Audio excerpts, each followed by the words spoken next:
அமெரிக்காவின் ரெஹோபோத் கடற்கரையில் குடியிருந்த பாலஸ்தீனியர்களுக்கு ஆதரவான ஆர்ப்பாட்டக்காரர்கள் அமெரிக்க அதிபர் பைடனை நோக்கி கண்டன முழக்கங்கள் எழுப்பியதால் பரபரப்பு ஏற்பட்டது.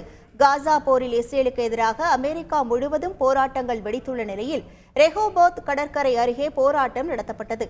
தேவாலயத்திலிருந்து வெளியே வந்த அமெரிக்க அதிபர் பைடனை நோக்கி 16,000 பாலஸ்தீன குழந்தைகள் கொல்லப்பட்டுள்ளதாகவும் பாலஸ்தீனத்தை விடுவிக்க வேண்டும் என்று முழக்கங்கள் எழுப்பிய அவர்கள் உங்களை கண்டு வெட்கப்படுகிறோம் என காட்டமாக தெரிவித்தனர்.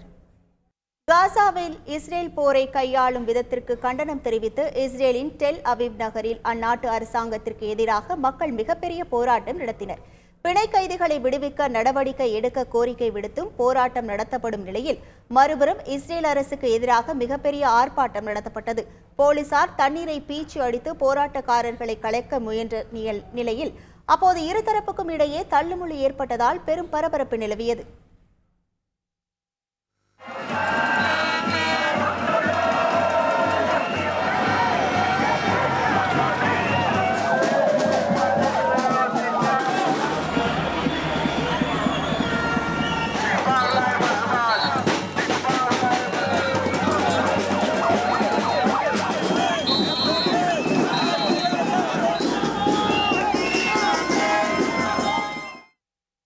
இஸ்ரேல் காசா போர் தீவிரமாக நடந்து வரும் நிலையில் காசாவில் போர் நிறுத்தத்தை வலியுறுத்தி பிரான்சின் பாரிஸ் நகரில் மிகப்பெரிய பேரணி நடைபெற்றது. கொட்டும் மழையையும் பொருட்படுத்தாமல் கிட்டத்தட்ட 15,000 பேர் இந்த பேரணியில் பங்கேற்றனர். அப்போது இஸ்ரேலுக்கு எதிராக அவர்கள் கண்டன முழக்கங்களை எழுப்பினர்.